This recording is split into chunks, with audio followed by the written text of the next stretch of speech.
Going on, guys? I'm DJ. I have a trap camp, and I'm watching a Pain1 video, and I'm watching it for kind of giving my response to him and just elaborating on some stuff. But all right, just to catch you up, because I'm not gonna play the whole entire video. He's talking about an artist had reached out to him on Twitter, and told him that he wasn't gonna pay for a beat until he had until he blows up or whatnot. We're gonna go from there, and then I'll market it in the right way, shoot a video, that kind of thing. You have to invest money at some point. So logically, that whole mentality of I'm not paying for the beat unless the song blows up, it doesn't make sense on any level.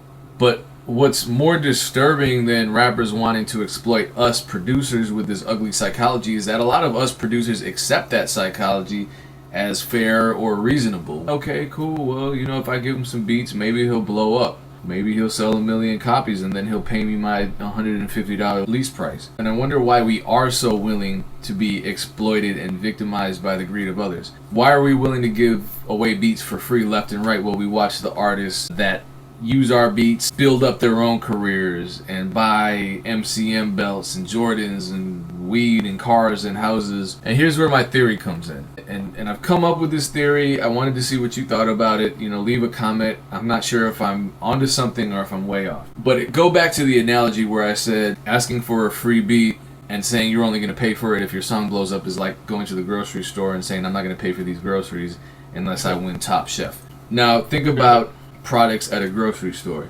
You need raw materials, so there are all these costs in agriculture. You need to ship the products, so there are all these shipping costs. You need to preserve the products, so there are all these refrigeration costs. If we're not talking about produce, we're talking about, say, a box of flour or something. There are costs to make the box, and there's a factory in which this all happens, and you have to pay workers to do this. Now with production, nowadays a lot of artists, a lot of producers have no overhead because they're downloading the software for free. They already have the laptop that they're using for school or for watching Netflix or whatever, so they don't see that as an expense. A lot of them are just using the mouse to program. A lot of them are just downloading either free VSTs or they're illegally downloading VSTs, not paying a cent. So they're just making beats, and maybe the beats are super dope, but because they didn't actually invest anything but their time in the creation of those beats, maybe they don't see the value. yeah, I'm gonna stop that. I'm gonna go.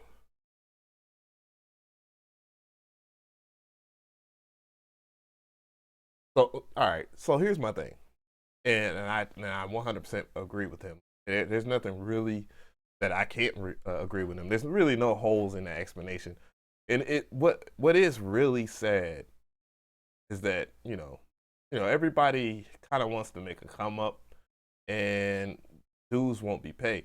Now, like I said before, I had a discussion, a viewer Q&A uh, from another producer that asked me, well, how can I afford this and how can I afford that? I gotta download this and that, and everybody wants to have some kind of a relevance to what they're doing in terms of their music. But once again, there's value for everything, because if one thing stops,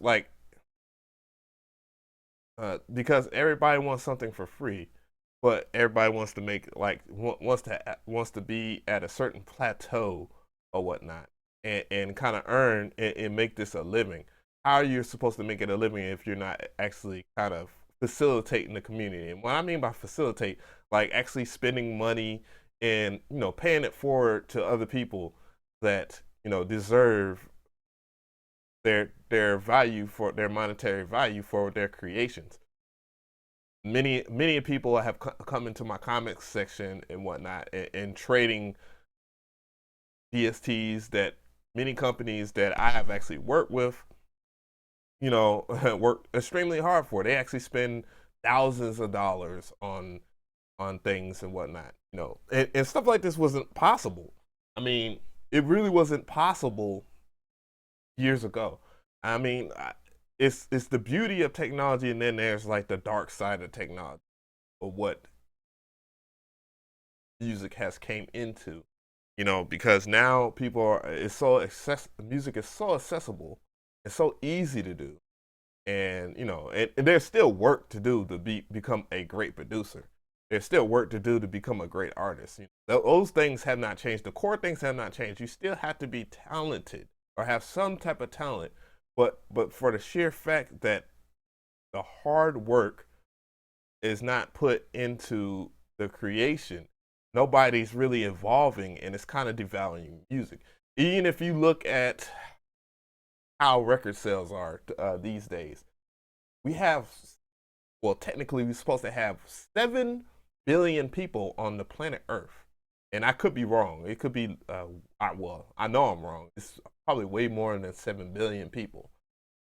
And, artists are barely selling 14,000 units. So, because why? It's accessible, and so, and even to the point now to where streaming is pretty much 100% the way to go in music. It's 75%, I would say, that's just guesstimations. So at what point do we actually realize that, as music producers, that, there is value in what you're doing? And this is like for the up and coming, because probably more so the older producers around my age are better know kind of what value is, because, you probably had to buy your gear if you was producing in, the 90s and 80s and below. You had to buy gear that cost thousands of dollars or whatnot for these companies. And a lot of the companies that used to make like core stuff, even Korg and Kai Professional, have had their dark times within a software based world, because of the fact that, hey, you got software that's out there, and it is easy to just grab it somewhere, versus just actually getting it from the company themselves. And it's kind of killing music. It's kind of like it's like the dark side of music. You know what I'm saying? And shoot, it's like where do you go? It's 2016. Me personally, on a standpoint from where he's coming from as far as an artist, of us accepting that we just give our beats away. I literally, I still send tracks to artists or whatnot, but there is some type of exchange of some type of shape or form. I try to deal with people from a certain platform, a certain plateau, and it doesn't mean that they have to be like a 100% like a Future or somebody, somebody that's really popping right now, or that case, or a Jay-Z or whatnot, because again, that's a 1 in a million chance that you actually, as a music producer, are going to work with them. So, you had to go basically from ground zero if you have to, and if you're going to accept that you're working, you gotta have like some type of mutual agreement with an artist. And if you're going to be giving your beats away for free, why not y'all just start a company together, and then y'all actually kind of just grow each other. That will teach you the value of money more so than anything. But yeah, that's about it. I don't want to hold y'all up, but I definitely will have this video in the link so you can finish watching it, and hopefully you watch this whole entire video, because it's real. It's kind of a real thing that us as music producers really need to understand.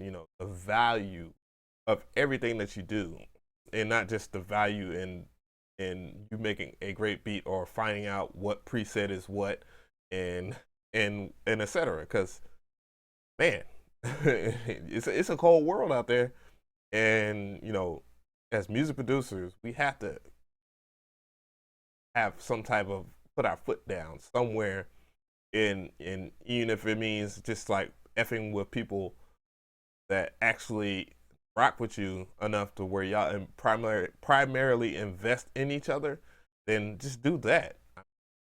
It is what it is. You don't got to be selling beats for, giving away a ton of free beats or whatever, or just letting somebody bully you because they actually have somewhat of a platform or whatnot. They should, if they don't have an understanding about what your value is, then you don't need to work with them. at the end of the day. All right. So if you like this video, give it a like. If you have any comments, please leave a comment. Hey, tell me how you feel about the situation. Feel about Pain1 and me just elaborating on stuff like this, because I really hope for the best from this year on forward for music in general, from all standpoints. But anyways, I'm DJ Av, and